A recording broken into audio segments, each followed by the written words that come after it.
కేంద్ర ప్రభుత్వం కార్మికుల శ్రమ దోపిడీ చేసే విధంగా చట్టాలను మార్పు చేసిందని, నూతనంగా తీసుకువచ్చిన లేబర్ కోడ్లను రద్దు చేయాలని సిపిఎం నాయకులు డిమాండ్ చేశారు. మెదక్ జిల్లా వెల్దుర్తి మండల కేంద్రంలో మంగళవారం సిపిఎం ఆధ్వర్యంలో కార్మికులు నిరసన కార్యక్రమం చేపట్టారు. స్థానిక అంబేద్కర్ చౌరస్తా వద్ద ప్లకార్డులు పట్టుకుని నిరసన కార్యక్రమం చేపట్టారు. కేంద్ర ప్రభుత్వం కార్మికుల చట్టాలను కాలరాస్తోందని ఆరోపించారు. కాంట్రాక్టు ఉద్యోగులను పర్మనెంట్ చేయాలని, కనీస వేతనం 26,000 అమలు చేయాలని డిమాండ్ చేశారు. పోరాడి సాధించుకున్న కార్మికుల చట్టాలను కాపాడుకునేందుకు ప్రతి ఒక్కరు కృషి చేయాలని పిలుపునిచ్చారు. ఈ కార్యక్రమంలో సిపిఎం నాయకులు గౌరీ తదితరులు పాల్గొన్నారు. ఎందుకోసం అంటే కార్మికుల చట్టాలను సవరణ చేస్తున్న కేంద్ర ప్రభుత్వము పార్లమెంట్లో సవరణ చేసి 13 చట్టాలను సవరణ చేసింది.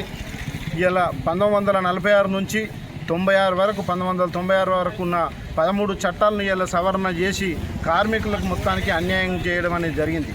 అందుకోసమే ఈరోజు నిరసన కార్యక్రమం చేపట్టడం అనేది జరిగింది.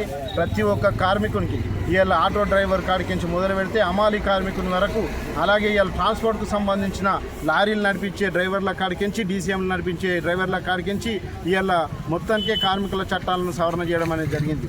ఈ సవరణలలో ఏమున్నదంటే ప్రతి ఒక్క కార్మికుడు కూడా 8 గంటల పని కన్నా ఇలా మొత్తానికి 19 గంటలు పని చేయాలనే దానికి చట్టాలన్నీ సవరణ చేసి ఇలా 4 లేబర్ కోడ్లను తీసుకొచ్చి పెట్టింది.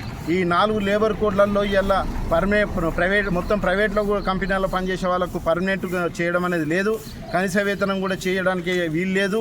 అట్లాగే కాంట్రాక్టు అవుట్సోర్స్గా పనిచేసే వాళ్ళకు కూడా కనీస వేతనం కూడా అమలు చేయడానికి కూడా ఈ 4 కోడ్లలో లేని పరిస్థితి. అట్లాగే ఇలా బజార్లో పనిచేస్తున్న అమాలి కార్మికులు కావచ్చు, ఇలా షాపులలో పనిచేసే కార్మికులు కావచ్చు, హాస్పిటల్లో పనిచేస్తున్న కార్మికులు కావచ్చు, ప్రతి ఒక్క కార్మికులకు కూడా ఇలా 8 గంటల పని దినాన్ని రద్దు చేయడం అనేది జరుగుతూ ఉంది. అందుకోసమే తక్షణమే ఈ 4 లేబర్ కోడ్లను రద్దు చేయాలని చెప్పి ఇలా ఈ సందర్భంగా మేము ధర్నా చేయడం అనేది జరుగుతూ ఉంది. ఈ సందర్భంగా ప్రభుత్వానికి ఇలా కేంద్ర ప్రభుత్వానికి మేము ఒకటే డిమాండ్ చేస్తూ ఉన్నాం. తక్షణమే ఈ 4 లేబర్ కోడ్లను కనుక రద్దు చేయకపోతే భవిష్యత్తులో పెద్ద ఎత్తున ఆందోళన పోరాటం చేయడం కూడా సిద్ధంగా ఉంటామని ఈ సందర్భంగా తెలియజేస్తూ ఉన్నాం.